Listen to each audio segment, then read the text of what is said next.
We are joined now by the United States Secretary of Education. He is Miguel Cardona. Mr. Secretary, thank you so much for joining us today. Of course. Glad to be with you. So let's start with higher education. Very much in the news these days, perhaps not for the best reasons, right. With a lot of turmoil on campus coming out of the Israeli-Hamas conflict. From your point of view, at the federal level, what are the lessons we could learn from that could make higher education actually stronger? Right. And how could you, at the federal level, help the universities? Well, first of all, I think we have to be very clear that it's first of all, our primary responsibility to make sure students are safe and that it could be unapologetically themselves on campus. I've spoken to students over the last couple months who have felt harassed. It's a starting baseline to make sure students feel safe on campus. But we also have to make sure that we're providing better access to higher education.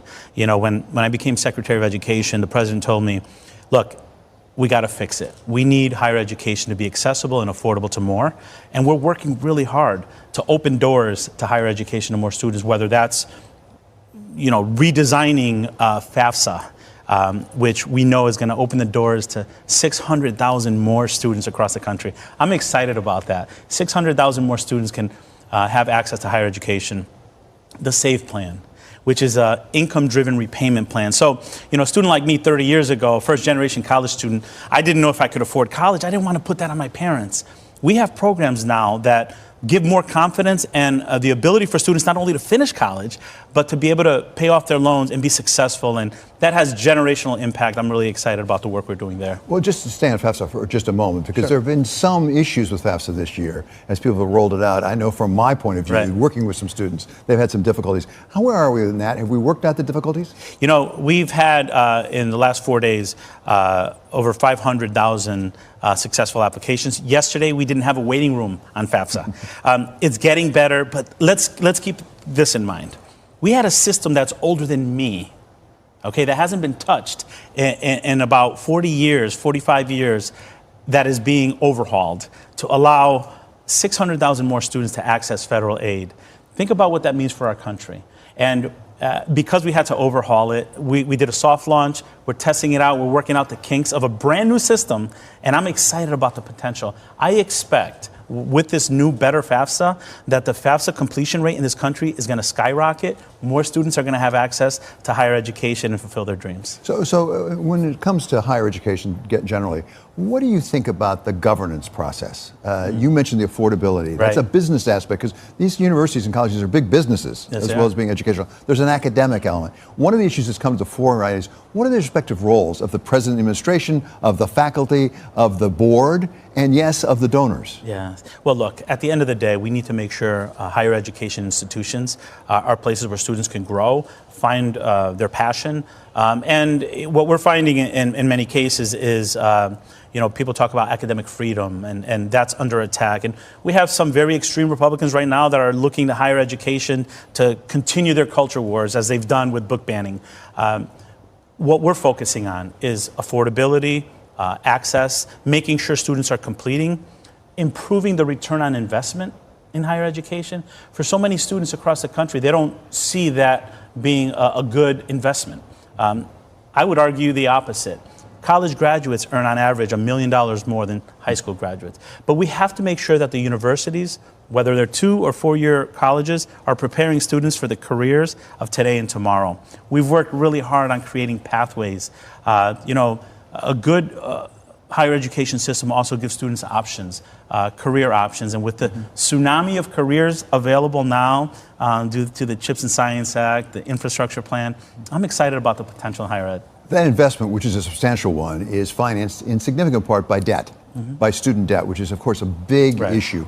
Where are we on that right now? And specifically, are we getting less repayment of the debt than we were in the past? Are you getting the receipts lower? And if so, Right. is it because people just aren't paying, or because we're forgiving more?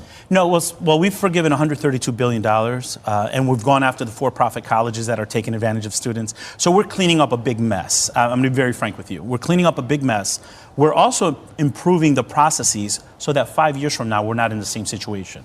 Whether the SAVE program that I talked about, income-driven repayment program, improving the college scorecard to make sure that parents know what they're signing up for, what they're going to be paying for, improving that accountability as well.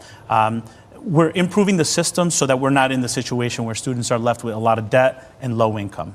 But are students in general, overall, paying less than they owe than before the suspension? No, what we're finding is we're at about 60% of the students are back on repayment. I think it was like 70% before the pandemic. So there's a little bit of a dip there, but we're continuing to improve those numbers. We have the Fresh Start program, which means for those folks that went into default, we're kind of setting them back up for success by removing penalties and letting them get a fresh start to repayment.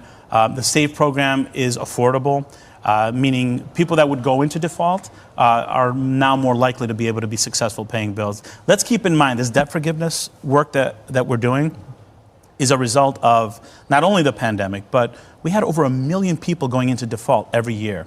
So we're working on fixing a broken system, making higher education something that people can value, and connect it to the careers that we know are coming with all the investments in America that the president has made.